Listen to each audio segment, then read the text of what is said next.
This is my post-teaching self-assessment for the 2 lessons that I taught on November 15th.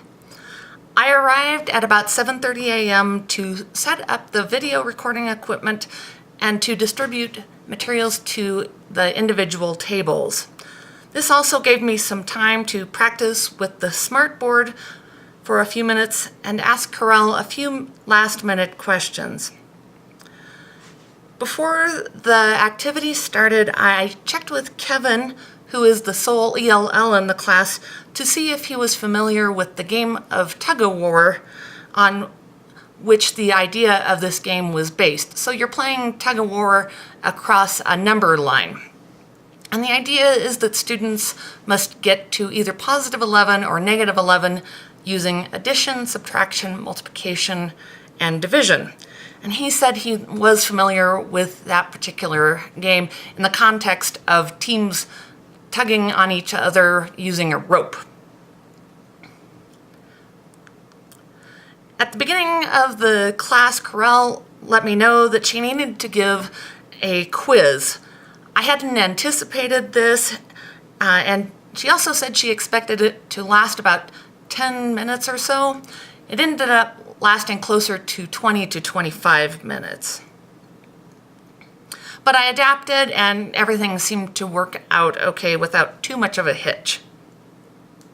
If you need to, you can take a look at my lesson plan for how the process was intended to work, and of course, things rarely go as you intend. Sometimes they do, but I was prepared for that and it worked out fine.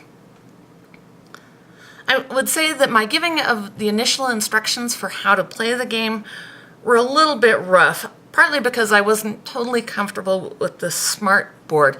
This is the first time I had ever worked with one for any stretch of time.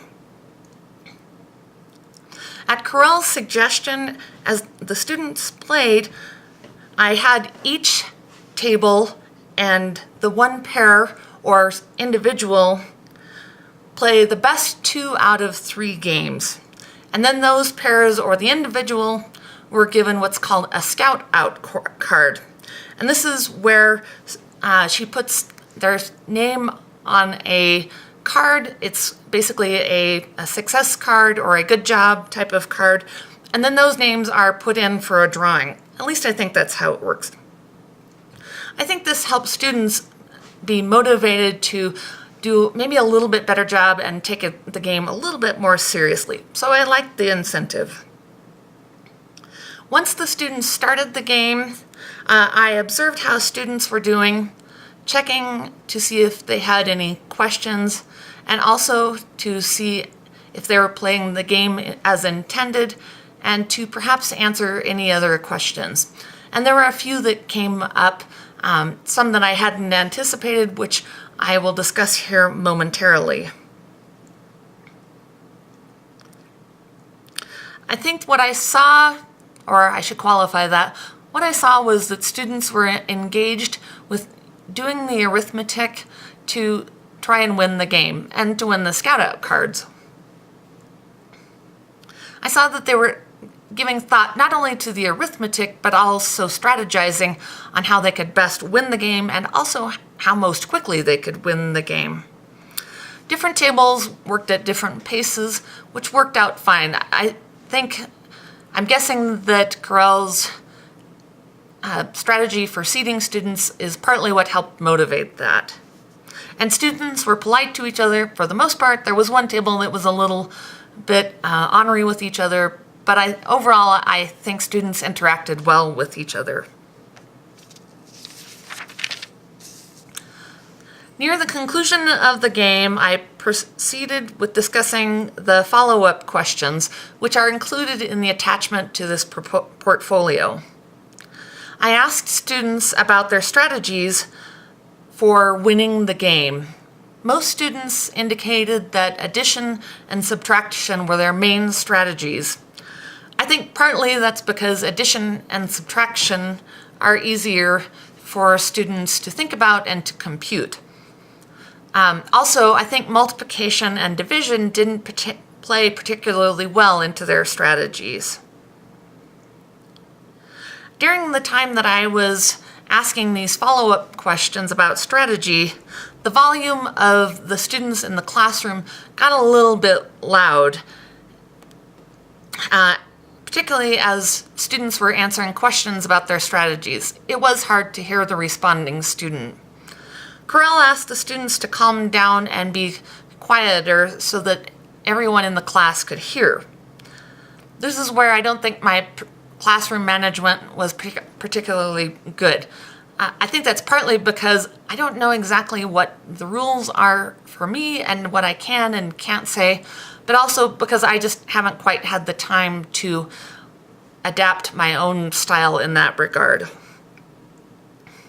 We continued with the remaining questions that were follow-up to the game, and this was predominantly the part of my second lesson. I described the problem, and the students then would work on it at their tables. So there's 4 students to a table, and they would work as a group. After that, we would discuss how they found answers to the problem, what answers they did find. After the first lesson, after the first problem, I realized that there were a lot of moving parts for students to keep track of. And so I wrote the main parts of the problem on the board.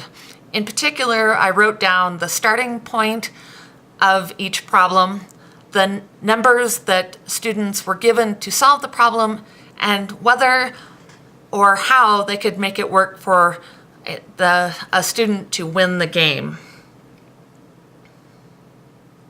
I think the students had a good discussion about what did, or what even, for that matter, what didn't work.